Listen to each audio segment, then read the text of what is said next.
안녕하세요. 저는 2년 전만 해도 남편과 단란한 가정을 꾸리고 살 줄만 알았던 30대 중반 평범한 주부이자 열심히 일하는 직장인이었습니다. 남들처럼 결혼하면 아이도 하나 둘 낳고 집도 사고 평범한 인생 계획을 가지고 있었고요. 하지만 지금은 제가 살 줄만 알았던 삶과 전혀 다른 삶을 살고 있기는 합니다. 저는 이혼녀가 될 거라고는 생각한 적이 없는데 결혼과 이혼을 짧은 시간 동안 모두 겪고 지금은 혼자 살고 있으니까요. 이것도 참 특이한 경험이라면 경험이겠죠? 하지만 힘든 일에는 시간이 약이라더니 정말 그렇긴 한가 봅니다. 어쨌든 힘든 와중에도 시간은 흐르고 지금은 담담하게 저의 일을 남에게 얘기하는 것도 가능해졌습니다. 제 성격상 한동안은 자존심 때문에 지인들과도 모두 연락을 끊고 살았지만 지금 드는 생각은 그럴 것도 없었겠다는 생각입니다. 생각보다 타인들은 남의 개인사에는 관심이 없더라고요. 그래도 유일하게 저의 속사정을 알고 있었던 친구가 딱 한 명 있었는데요. 그 친구가 저 이혼했을 때 조언해줬던 게 있습니다.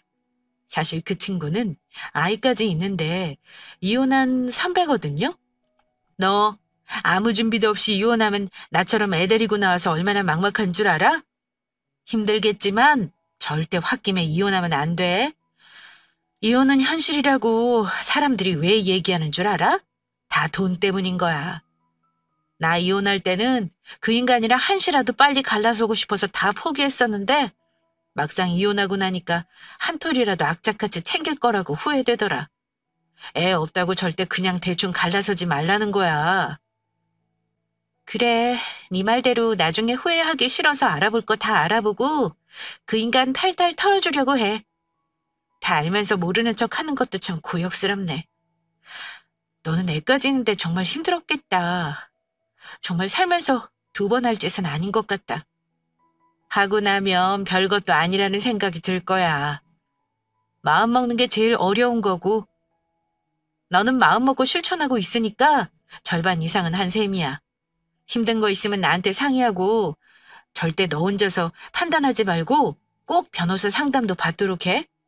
이혼 먼저 한 것도 선배라고. 이혼 소송하는 동안 그 친구 도움을 참 많이 받긴 했습니다. 저는 이혼을 결심하고 나서 이혼 준비 기간만 거의 5개월이 걸렸습니다. 솔직히 말해 그 기간이 정말 지옥에서 사는 듯 했습니다. 아무것도 모른다면야 뭐 문제겠어요? 남편의 하는 짓이 뻔히 보이는데도 모른 척하고 참는 게 속에서 피눈물 나는 거죠. 하지만 이혼을 마음먹고 차근차근 준비하면서 누구보다 담담하고 냉정하게 마무리를 했던 것 같아요. 그래서인지 몰라도 이혼한 지금은 제 생활에 큰 피해 없이 결혼 전과 다름없는 삶을 살고 있습니다.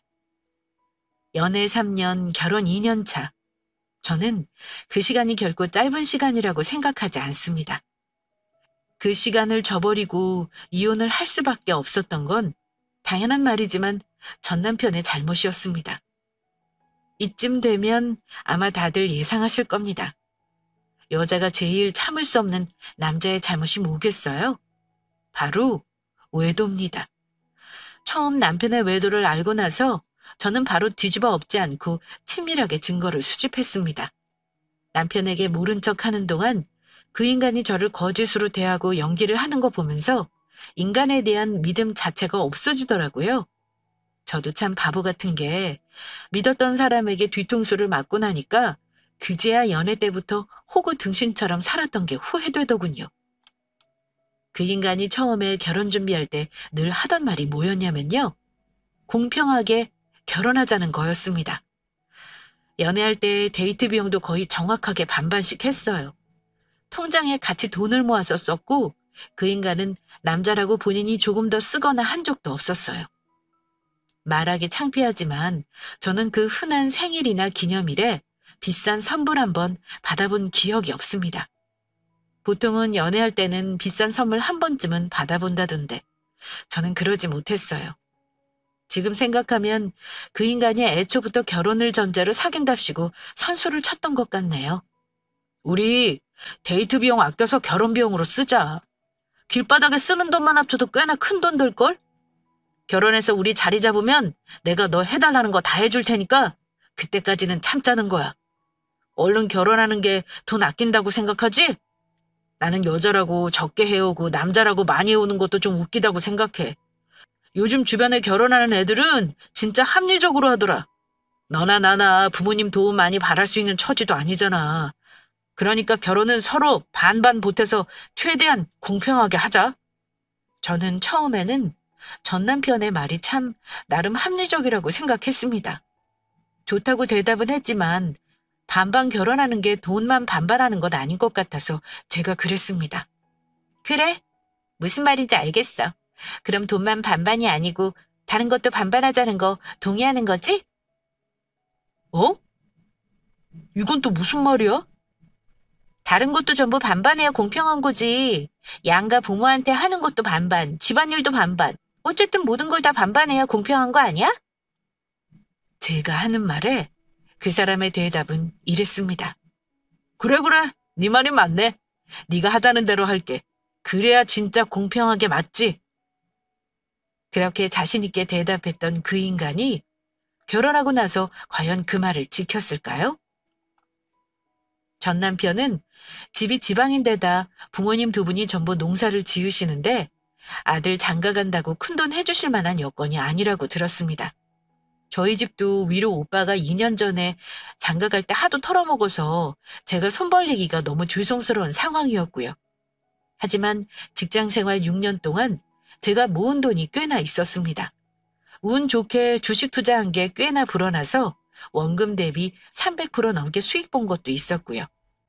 부모님과 함께 살면서 돈을 모았더니 1억 3천가량의 현금이 수중에 있었습니다. 아파트 분양권도 하나 가지고 있었고 그 집은 결혼 시기와 입주 시기가 안 맞아 전세를 먼저 놓기로 결정한 상태였습니다. 반면 그렇게 돈돈거리며 공평하게 결혼하자는 남편은 모아놓은 돈이 저의 절반도 되지 않았습니다. 남자들은 총각 때 자취하면서 절대 돈을 못 모으겠더라고요. 월급을 받으면 우리 공동 통장에 돈을 놓고 나머지는 어찌 쓰는지 결혼 전에는 제가 몰랐습니다. 결혼 준비하면서 경제적인 상황을 알게 되었는데 그때 남편 씀씀이 보면서 유흥비나 쇼핑으로 들어가는 돈을 보고 조금 놀라기는 했습니다. 그래서 나중으로 결혼을 미룰까 하는 생각도 했었습니다.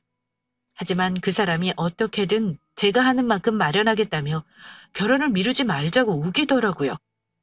공평하게 결혼하자는 말에 집 전세 얻는 것도 절반, 모든 결혼 비용을 절반 보태기로 했지만 돈이 저보다 없다 보니 둘이 반반해도 집을 얻을 때는 대출을 받아야 했습니다.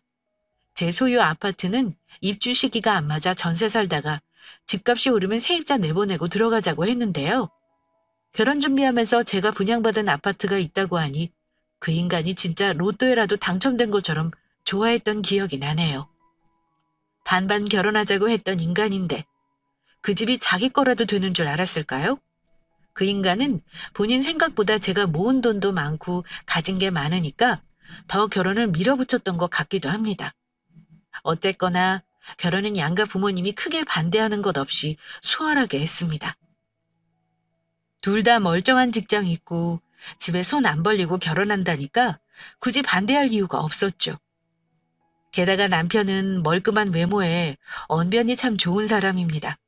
영업직이라 아마 친절함이 몸에 밴 탓도 있어요.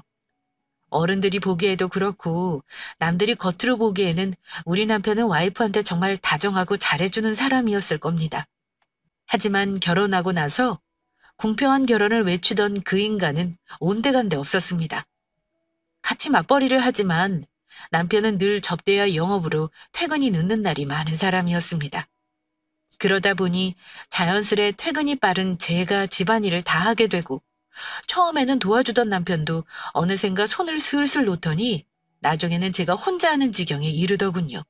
그러면서도 공동생활비는 꼬박꼬박 반으로 입금해서 썼습니다. 그래도 애도 없을 때이고 신혼 때이니 저는 큰 문제라고 생각은 안 했어요. 그러다가 결혼하고 나서 1년 남짓 되었을 무렵 남편이 저에게 미안해하면서 이런 말을 한 적이 있었습니다. 지금 회사 사정이 너무 어려워서 직원들 월급 삭감하는 걸로 당분간 희생하기로 했어. 그래서 말인데 당분간만 공동생활비 내는 거 나는 좀 줄여줄 수 있을까?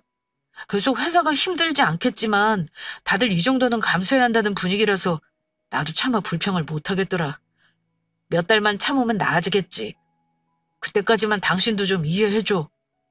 아무리 회사가 어려워도 그렇지. 직원들 월급을 깎는 게 어딨어? 살다 살다 그런 회사가 있다는 건 처음 들어. 원래 정상적인 사장이라면 자기가 빚을 내서라도 직원들 월급은 줘야 하는 게 맞는 거 아니야? 직원들 월급 깎는 건 사실 제 살 깎아먹는 거나 다름없는 짓인 거야. 당신은 그런 회사를 뭐하러 충성을 해? 차라리 다니면서 다른 회사로 이직 준비를 해. 그래도 10년 가까이 다닌 회사를 어떻게 관둬? 그건 의리가 아니잖아. 당신이 나보다 더 속상할까 봐 하는 소리야. 당신 말대로 10년이나 다닌 회사인데 월급 깎는다는 소리 들으면 나는 솔직히 의리고 보고 지키고 싶지 않을 것 같아. 하지만 저는 회사가 어렵다는 남편의 말에 별다른 의심을 하지 않았습니다. 공동으로 내는 생활비도 줄여주었고 회사 일로 늘 늦게까지 일하는 남편이 안쓰러워 먹을 거 하나라도 더 신경 써서 해줬고요. 아침마다 술 많이 먹는 남편 건강 생각해서 과일 주스도 갈아다 바쳤습니다. 미우나 고우나 내 남편이었고 내가 좋아하니까 챙겨주는 게 맞는 줄 알았어요. 남편도 그럴 거라 의심치 않았고요. 다만 형편이 안 되니까 지금은 먹고 사느라 급급해도 나중에는 저에게 다 해주고 싶다고 큰소리 뻥뻥 치는 걸 믿었습니다. 물론 매일 늦게 들어오고 결혼 전보다 나에게 소홀해진 것 같은 남편에게 서운하지 않았다면 거짓말입니다. 하지만 월급 깎여가면서도 회사를 살려보겠다고 애쓰는 남편에게 투정 부리는 거 싫어서 남편에게 최대한 맞춰줬습니다.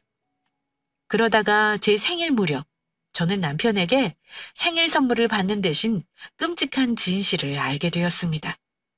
집 청소를 하다가 남편 양복을 세탁 맡기려고 주머니를 무심코 뒤졌는데요.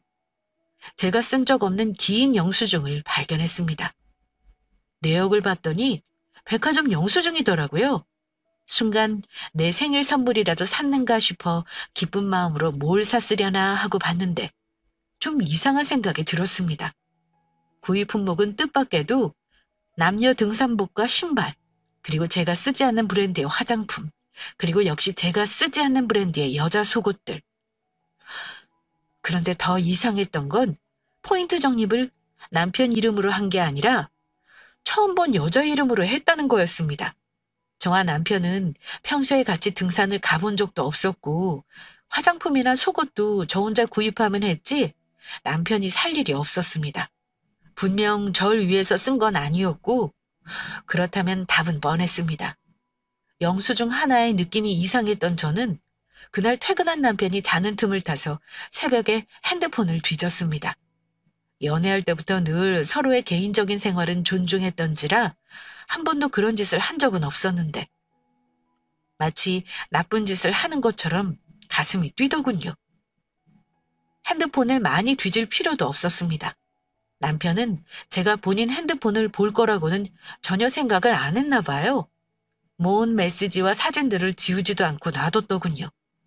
그날 남편이 저 몰래 바람을 피우고 있었다는 걸 모두 알게 되었습니다. 문자 내용은 의심할 여지가 없었으니까요. 잘 들어갔어? 와이프는 전혀 의심 안 하는 중. 다음에는 다른 데서 돈 쓰지 말고 우리 집에서 놀아도 될 것 같네? 그럴까? 우리 남편도 마찬가지임. 한쪽만 가면 들킬 수 있으니 우리 집도 괜찮아. 그 인간은 결혼 전부터 돈 아끼자고 노래를 부르며 살더니 상간녀와 데이트하면서 쓰는 돈도 아까웠나 봅니다.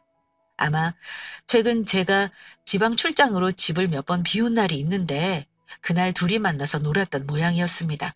그 돈 아끼자고. 대담하게도 제가 없을 때 집에서 보자는 말까지 하는 거 보니 참 기가 막혔습니다. 그런데 더 기가 막힌 건 뭔 줄 아세요? 둘이 불륜인 주제에 새로운 미래를 꿈꾸고 있었다는 겁니다. 남편과 상간녀가 주고받은 문자를 보고 실소를 금할 수 없었는데요. 3년은 무슨 일이 있어도 결혼 생활 유지해야 재산 분할 가능함. 너도 무조건 3년은 버텨. 그래야 남편 재산 챙겨서 우리 둘이 새 출발하지. 그 인간 돈 별로 없어. 당신은 와이프가 집이 있다며. 근데 공동명의도 아니고 결혼 전 재산인데 어찌 분할하게? 살살 꼬셔서 이사 갈 때 공동명의로 일단 하자고 해야지. 그러고 나서 이혼하면 별수 없이 나한테 절반 줘야 할걸? 몰라. 나는 그런 거 필요 없고 지금 사는 인간이랑 얼른 정리하고 싶어. 이렇게 복잡하게 살기 싫어. 서로 얼른 정리할 거 하고 새 출발하자. 그럼 너 먼저 이혼해. 남편이 눈치 못 챈 상태에서 이혼하면 더 좋은 거 아니야? 다 큰 성인의 대화라고 보기 어려운 저속한 말들이 오가더군요. 대화 내용으로 미루어 그 여자는 지금 사는 남편과 당장이라도 이혼할 것처럼 보였습니다. 대화 내용을 보면서 솔직히 자는 남편을 한 대 때리고 싶은 거 참았습니다. 서로의 배우자가 버젓이 있는데도 저러는 거 보니 도덕성을 완전히 상실한 듯 싶었네요. 아무런 거리낌 없이 상간녀와 주고받은 문자에는 정말로 충격적인 내용이 많았습니다. 남편은 저와 결혼하기 전부터 이미 그녀과 썸을 타고 있었더군요. 상간녀의 정체는 더욱 경악스러웠습니다. 그 여자는 심지어 남편 회사 동료의 와이프였습니다. 대화 내용으로 미루어 상간녀 남편과 제 남편이 같이 만나는 일이 자주 있으면서 둘이 눈이 맞았던 것 같더군요. 집에서 살림만 하는 여자는 아니고 직장도 다니는 여자 같았습니다. 나한테 이렇게 꼬리가 밟혔는데 과연 그 여자의 남편은 이 사실을 알까 싶었습니다. 저는 상간녀의 주소는 알지 못했지만 그 여자의 이름과 다니는 회사가 어디인지 그리고 남편 이름까지는 알아낼 수 있었습니다. 저는 그날 한숨도 자지 못하고 앞으로 어찌해야 할지를 밤을 새워 고민해봤습니다. 제가 더 배신감을 느꼈던 건 남편이 회사가 어렵다고 했던 것도 거짓말이었다는 겁니다. 상간녀와 대화를 보니 참 기가 막혔던 게 뭐냐면요. 남편은 월급이 삭감됐다는 거짓말을 하고 그 돈으로 상간녀와 신나게 놀아났다는 거였습니다. 제가 회사 일로 지방 출장을 갈 때는 여지없이 둘이 약속을 잡아 데이트를 했더군요. 남편이 야근을 한다거나 출장으로 집에 들어오지 않는 날에는 거의 매번 상간녀와 놀러 다녔다는 걸 대화 내용으로 전부 알게 되었습니다. 아마 그 후 제 마음이 어땠는지 짐작이 가시나요? 구독자님들이라면 저의 경우 어떻게 하셨을까요? 아마 그 자리에서 뒤엎고 당장 이혼하겠다는 분도 있을 거고 차근차근 증거를 모아 개털 만들어 이혼하겠다는 분도 있을 겁니다. 그리고 아주 드물긴 하겠지만 참고 살겠다는 분도 있을 수 있겠죠. 저는 그중에서 치밀하게 준비를 해서 이혼하는 방법을 선택했습니다. 이혼을 마음 먹었다 해도 사람 마음이라는 건 의지대로만 되는 건 아니더라고요. 증거를 수집하고 내가 유리한 이혼을 위해 당분간 모른 척하기로 했지만 남편을 볼 때마다 머리카락을 쥐어뜯고 싶은 충동은 어쩔 수 없더군요. 내가 모든 사실을 알았다는 것도 모른 채 저에게 가식을 떠는 모습을 보며 더 그랬습니다. 여보, 정말 미안해. 나 오늘이랑 내일도 회사 일로 늦을 것 같아. 같이 주말이라도 보내려면 바쁜 일은 미리 처리해야 나도 마음이 편할 것 같아서 말이야. 당신 이해해 줄 거지? 밤새 많은 일 없도록 최대한 노력할게. 능청을 떨며 회사 일로 바쁘다는 말을 하길래 그 면상에 대고 왜 아예 들어오지 말고 그 여자랑 살지 하는 말이 목구멍까지 차올랐지만 꾹 참았습니다. 그래, 어쩔 수 없지. 나 신경 쓰지 말고 당신 일 열심히 해. 제가 의심 없이 대답하니 남편은 역시 우리 와이프가 이해 10은 최고야. 내 동기들은 마누라들이 월급 깎겠다고 쌩 난리를 치고 이혼하자고 난리였다더라. 내가 마누라 복은 제일 많은 것 같지 뭐야? 이런 말까지 능청스럽게 하더군요. 거짓말을 저렇게나 잘하는 사람이라 결혼 전에 본래 모습을 몰랐구나 싶었습니다. 저는 남편에게 티내지 않고 외도를 눈치챈 날부터 증거를 모으는 작업을 했습니다. 남편 회사에 거래처인 척 전화를 걸어 상간녀의 남편 자리 직통번호를 알아내 어느 부서에서 근무하는지 미리 파악해 두었습니다. 또 그 여자가 다니는 회사와 근무하는 부서도 전부 알아냈고요. 제가 집에 없을 때 집까지 내연녀가 드나든다는 걸 알았으니 그것도 그냥 넘어갈 일은 아니었습니다. 저는 남편이 눈치채지 못하게 집 거실과 안방에 몰래 초소형 CCTV를 설치해 제 핸드폰으로 확인이 가능하게 해두었습니다. 저는 매일 새벽마다 남편 차의 블랙박스를 확인했고 남편 카드 내역을 빠짐없이 증거로 남겨두었습니다. 하지만 남편 블랙박스에서는 좀처럼 증거라 할 만한 것들이 나오지 않았습니다. 저 가구 의도적으로 집을 비운 날도 몇 번 있었는데 웬일인지 남편은 좀처럼 상간녀를 집에 들이는 일은 없더군요. 그러니 결정적인 증거를 잡는 게 어려웠습니다. 물론 남편 핸드폰 뒤지는 건 생각보다 어렵지 않았습니다. 남편은 바람을 피우면서도 핸드폰에 대한 경계가 허술한 사람이라 진작부터 비번을 알고 있었으니까요. 그렇게 몇 달을 저는 남편 외도의 증거를 수집하는 데 집중했습니다. 하지만 생각보다 상간 소송을 하기 위한 결정적인 증거를 찾는 게 쉽지는 않았습니다. 요즘은 간통죄가 없어져서 아무리 둘이 문자를 주고받았다고 해도 그것만 가지고 외도의 증거라고 주장하면 증거 불충분이 나올 수 있다고 하더라고요. 그런데 마침 회사에서 이틀간 출장을 가야 할 일이 생겼습니다. 저는 고심 끝에 이때를 기회로 삼기로 했습니다. 남편의 외도를 알면서도 수개월째 모른 척 지낸다는 건 너무나 고통스러운 일이었고 하루라도 빨리 이 고통을 끝내고 싶었습니다. 그러려면 하루라도 빨리 저에게 유리한 결정적인 증거를 잡아야 했습니다. 남편에게는 일정을 길게 간다고 거짓말을 하고 집 상황을 살펴봐야겠다 결심했습니다. 남편은 분명 안심을 하고 여자를 집에 들일 거라 저는 확신했으니까요. 남편에게는 미리 밑밥을 깔아두었습니다. 여보, 나 이번 출장은 주말 껴서 다녀와야 할 것 같아.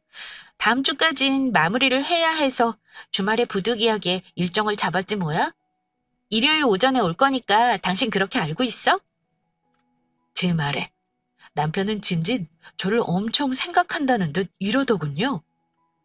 당신 회사는 여직원을 왜 그리 혹사를 시킨대? 주말까지 사람을 일시키는 법이 어딨어? 다 그렇지 뭐. 당신은 안 그래? 맨날 야근에 외박에 나보다도 바쁜 사람이 당신이잖아.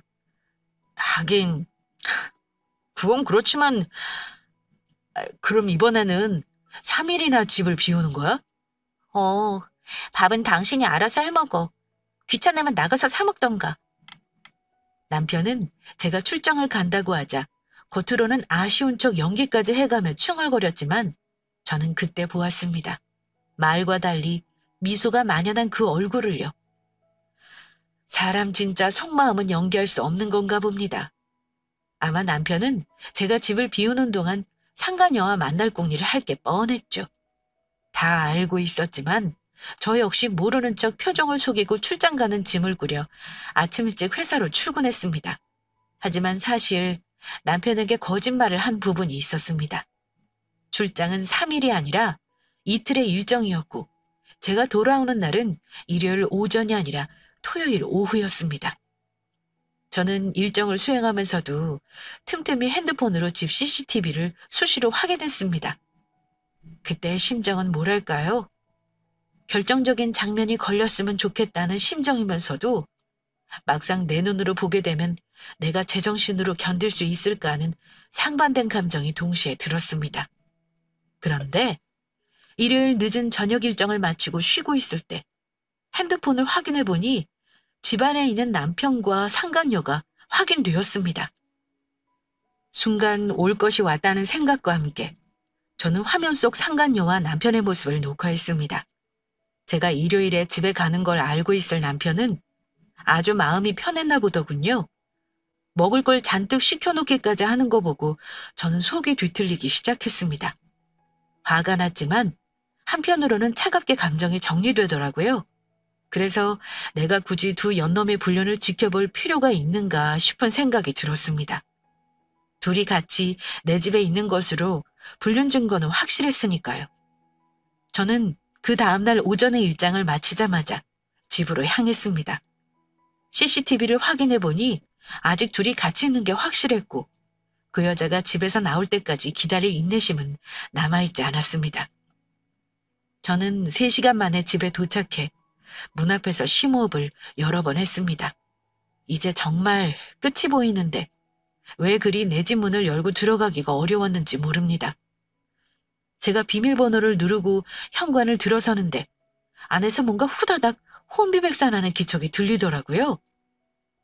집 안에 들어가니 식탁 앞에 놀란 토끼 눈을 하고 있는 남편이 보였고 당황해서 숨을 곳을 못 찾은 상간녀가 어쩔 줄 몰라하며 그 인간 뒤에 서 있었습니다. 꼴을 보아하니 식사를 하고 계시더라고요. 실물로 두 인간을 보고 나니까 정말 끝이구나 싶었습니다. 남편 역시 아무도 안 오는 줄 알았는데 비번을 누르고 누군가 들어오는 소리에 놀란 듯 했습니다. 당황한 남편은 일단 그 순간을 모면하려고 거짓말을 궁리를 하기 시작했습니다. 여보, 당신 갑자기 어쩐 일이야? 내일 온다며? 내가 지금 상황 다 설명할게. 당신 오해하지 마, 어? 이게 뭐냐면 그러니까 저는 그 인간 말에 대꾸도 하지 않고 상간녀도 본체 많지 않은 후 안방으로 들어가 저희 집을 꾸렸습니다. 급한 대로 제 패물과 통장이며 귀금속들 명품 가방들 중 없어진 게 있는지 확인하고 예전부터 쌓아놓던 짐 가방을 드레스룸에서 꺼냈습니다. 미리 준비해 놓은 짐을 가지고 나가려는데 남편은 당황하면서도 꼴에 상간녀 눈치를 보는지 저를 붙잡지도 못하더군요. 그런 남편에게 딱 한마디 해줬습니다. 시간 딱 일주일 줄게. 짐 내놓을 거니까 당신 짐 꾸려서 집 비워놔라. 이 꼴을 들켰는데 설마 나한테 변명할 생각은 안 하는 게 좋을 거야. 미리 말하지만 당신하고 곱게 갈라져 줄 생각은 없어. 앞으로 벌어질 일은 뭐든 당신 책임이니까 단단히 각오하는 게 좋을 거야. 당신이랑 노란한 저 여자도 그냥 넘어갈 생각하지 말라고 전해. 남의 가정 파탄낸 책임은 져야지. 저는 더러운 상간녀 쪽으로는 고개를 돌리고 싶지도 않았습니다. 그 인간은 얼굴만 벌게져서는 아무 말도 못하고 있었고요. 저는 제 자신도 놀라울 정도로 침착하고 담담하게 행동했습니다.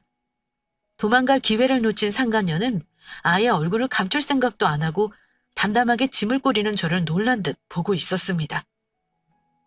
보통 사람 같으면 아마 머리채를 잡거나 딱이라도 올렸을 텐데 저 여자는 뭔가 싶었겠죠?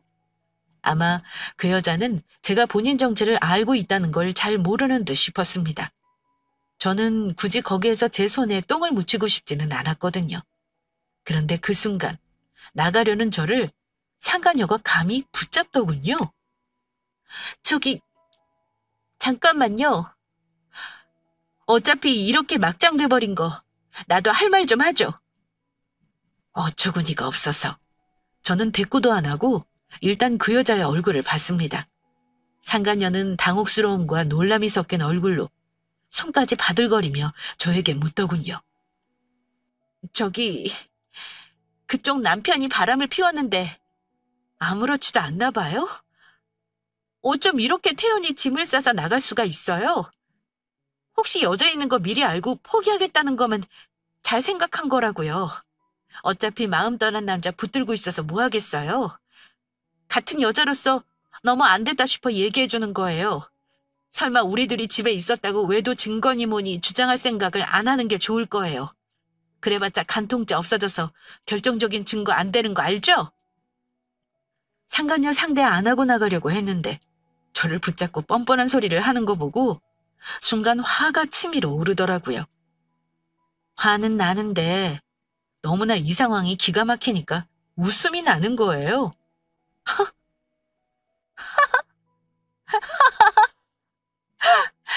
나 참 어이가 없네. 누가 누구더러 충고를 하는 건지. 야, 정신 차리고 너 인생 추스를 생각부터 해. 간통죄가 뭐 어쩌고 어째? 간통죄는 없어져도 내가 너 상간녀 소송할 증거는 차고 넘쳐. 이거 보고도 그딴 소리 할 수 있나 어디 볼까? 저는 기막혀하며 상간녀에게 제 핸드폰에 담긴 CCTV 영상 중 일부를 보여줬습니다. 그제야 사태 파악이 되는지 상간녀가 기겁하면서 놀라더라고요. 어머! 대체 이 영상들은 다 뭐예요? 이거 엄연한 범죄 아니에요? 이거 몰카잖아, 몰카! 이런 건 증거가 될 수 없다고요. 이걸로 뭘 어쩌려는 건데요? 몰카? 내 집에 CCTV 설치한 게 무슨 몰카니? 내가 이걸로 뭘 어쩔 것 같은데? 나는 너랑 남편이 만나는 거 진작부터 알고 있었어. 다만 둘 관계를 결정적으로 증명할 증거를 더 모으려고 했던 거고. 근데 이번 거 확실하지 뭐야? 내가 이걸로 뭐 할 것 같아? 너 아직 남편이랑 정리도 안 했던데. 이거 보면 뭐라고 할까? 우리 남편이랑 네 남편이랑 아는 사이인 거 나 다 알아. 그럼 과연 네 남편이 뭐라고 할 것 같니? 그러자 상간녀와 남편 둘 다 얼굴이 사색이 되더군요. 제가 그것까지 안다는 걸 듣고는 둘 다 놀란 거죠. 모든 증거를 상간녀 남편에게 보낸다면 남편은 회사에서도 얼굴을 들고 다닐 수 없을 테니까요. 그때부터는 사태 파악을 한 두 사람이 제가 가방을 싸서 나가는 걸 붙들고 말리기 시작했습니다. 여보, 내가 진짜 잘못했어. 당신 대체 언제부터 내 뒷조사를 한 거야? 무조건 내가 잘못했으니까 일단 내 말부터 들어봐. 지금 내가 당신 바람 피운 거 어찌 알았는지 중요하니? 아까 한 말 빈말 아닌 거 알지? 당신 나한테 줄 위자료 넉넉하게 준비해놔라. 둘 다 이혼하고 같이 살려던 계획까지 짜던데. 어디 계획대로 잘해보지 그래? 저기요, 제발 부탁인데 내가 댁에 남편이랑 당장 헤어질 테니까 그거 우리 남편한테는 절대 보내지 말아줘요. 부탁할게요. 네? 굳이 남의 가정을 또 파탄낼 필요는 없잖아요. 그쪽이 원하는 거 뭔지 일단 얘기해줘요. 내가 최대한 맞춰줄게요. 내가 원하는 거? 내가 설마 알량한 돈 몇 푼 바라고 이러겠니? 나 이거 네 회사랑 네 남편한테 전부 보낼 거야. 너희 둘이 바람 피운 증거 생각보다 나한테 아주 많이 있다는 것만 알아도. 그러자 상간녀가 울상이 되더니 하라는 대로 할 테니까 제발 이번 한 번만 그냥 용서하고 넘어가 주세요. 내가 이렇게 부탁할게요. 이렇게 말하며 무릎까지 꿇는 겁니다. 둘이 신나게 놀아날 때는 잘못하고 있다는 인식조차 못하더니 갑자기 네가 누리던 게 깨질 것 같으니까 무섭지? 네가 저 인간하고 바람 피우면서 내 일상을 모조리 무너뜨린 건 생각 안 해봤어? 너희 같은 인간한테 용서는 없어. 여기는 내가 있을 곳이 아닌 것 같네요. 일단 내가 사라질 테니까 둘이서 얘기해보세요.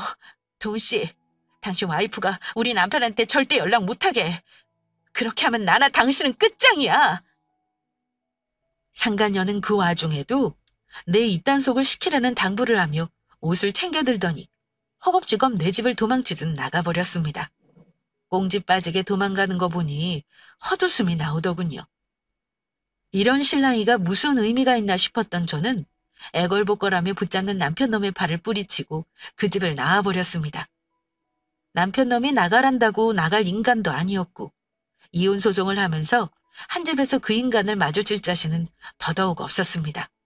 어차피 전세인데다 이혼 절차 진행하면서 정리해야 할 집이었으니 가족들에게 알릴 동안만 잠시 혼자 사는 친구 집에 신세를 지기로 했습니다. 그동안 이미 변호사 상담을 받으면서 소송을 준비해왔던지라 다음 수순은 쉬웠습니다. 이혼 소송과 상간녀 소송은 한 번에 진행해도 보통은 이혼 소송이 먼저 끝나는 경우가 많기 때문에 상간녀 소송이 끝나는데 걸리는 시간을 단축하기 위해서는 가장 확실한 증거인 CCTV 영상이 도움될 거라는 변호사 말이 맞더라고요. 이혼 소송을 해도 위자료만 챙길 수 있을 뿐 분할할 재산은 없었습니다. 혼인기간이 채 2년도 되지 않는 데다 제가 그 인간보다 가진 돈이 더 많았으니까요. 남편과 저는 이혼 소송하면서 전셋집과 각자의 짐을 비교적 깔끔하게 정리했습니다. 이혼 소송 하겠다고 했을 때 남편은 설마 하는 태도로 일관했습니다. 저에게 잘못을 빌면 제가 받아들여 줄 거라고 여기더니 생각보다 단호한 모습을 보고는 조용히 둘이서만 정리하자는 이기적인 소리를 하길래 바로 행동으로 보여줬습니다. 저는 상간녀 소장을 그 여자 집으로만 보내지 않았습니다. 소장과 그간의 외도 증거들을 보기 좋게 정리해 남편 회사 인사팀에 투서를 넣었고 나머지 한 분은 그 상간녀의 남편에게 보내줬습니다. 그 다음 상황은 아마 짐작하실 겁니다. 제가 남편놈 회사로 서류를 보낸 그날 남편이 득달같이 연락이 와서는 이러더군요. 당신 꼭 이렇게까지 해야 했어? 위자료 한 푼이라도 받아가려면 내가 돈을 벌어야 할 거 아니야. 내가 오늘 무슨 꼴을 당한 줄 알아? 나 회사 잘리게 생겼다고. 이렇게 되니 속이 시원하냐? 얘기를 들어보니 상간녀 남편이 찾아와 그놈에게 손찌검을 하고 회사로 경찰까지 출동하면서 아수라장이 되었다고 하는 겁니다. 하긴 믿었던 동료가 자기 와이프랑 바람이 났다는데 솔직히 안 죽인 게 다행인 거죠. 그런데 남편놈은 그 모든 상황이 본인 탓이라는 생각은 안 하더군요. 당신 웃긴다.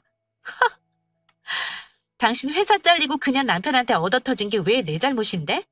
아직 상황 파악이 제대로 안 되나 봐? 좋아. 나도 당신 이러는 거 보니까 정신 차릴 때까지 탈탈 털어줘야겠나 싶네. 당신 그냥 남편한테도 위자료 물어주고 싶어서 이러는 거지? 어디 한번 두고 봐. 저에게 화풀이 하려 전화했다가 혹 하나 덧붙인 꼴이 된 셈이죠. 그 인간은 제가 하는 말을 듣더니 순간 일이 틀어졌나 싶었는지 바로 꼬리를 내리더라고요. 내가 뭘 어쩌자는 게 아니라 그래도 우리 같이 살던 사람인데 내 사정이 이렇다는 거야.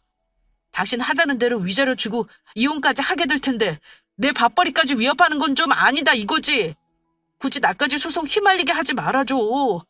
내가 이거 마지막으로 부탁 좀 하자. 그건 내가 결정하는 게 아니지. 정 그렇게 똥줄 타면 그냥 남편한테 찾아가서 싹싹 빌어보지 그래? 차라리 몇 대 더 맞아주지 그랬니? 너 이렇게 치밀하고 독한 사람인 줄 몰랐다. 참 대단하다 대단해. 그래도 내가 아직은 네 남편 아니야? 이렇게 가짜없이 사람을 구석으로 몰아야 속이 시원해? 웃기는 소리 하지 마. 아직 당신 멀었어. 지금부터 시작이라는 것만 알아도.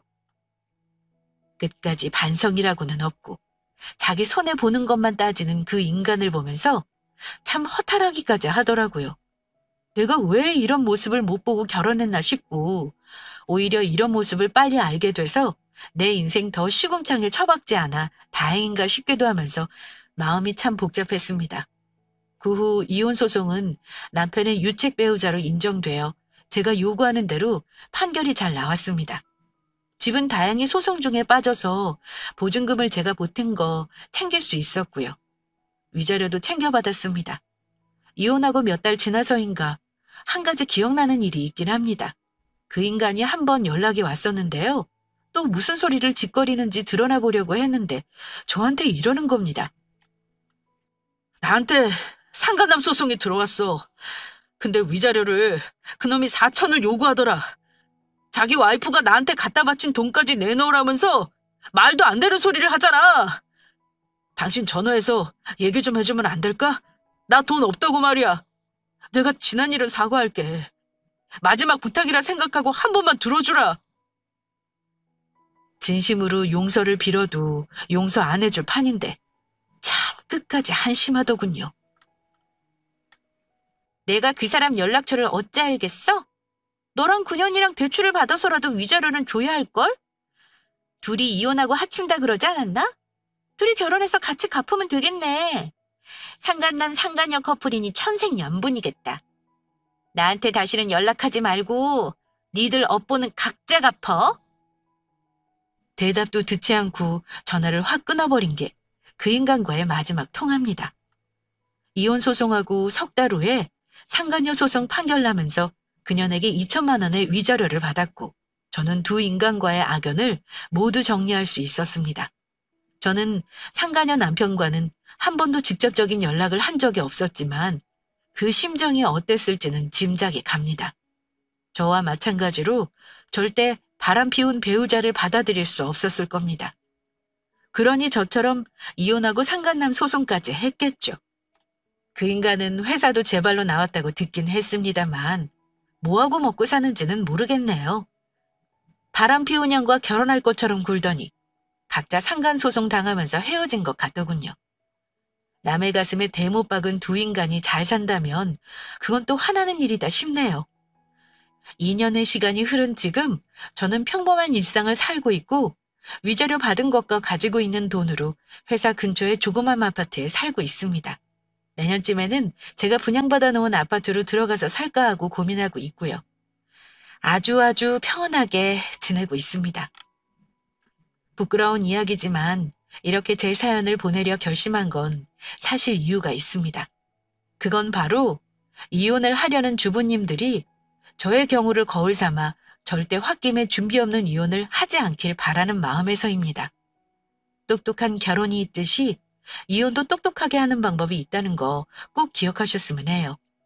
저는 이혼 준비만 거의 6개월을 했다고 말씀드렸죠? 내가 이기는 이혼을 하려면 돈도 들고 시간도 필요합니다. 그러니 절대 이혼해서 힘들게 살게 될 상황을 만들지 마시고 남편이 유책이라면 최대한 내가 유리한 증거를 확보하시라는 걸 말씀드리고 싶습니다. 물론 가장 좋은 건 평화로운 가정을 꾸리는 게 좋겠지만요. 다른 분들은 부디 저같이 힘들고 여자로서 자존심 상하는 상황은 겪지 않길 바라며 제 사연은 여기서 마치겠습니다. 사연 끝까지 들어주셔서 감사드리며 모두들 평안한 한 날 되시길 바라겠습니다.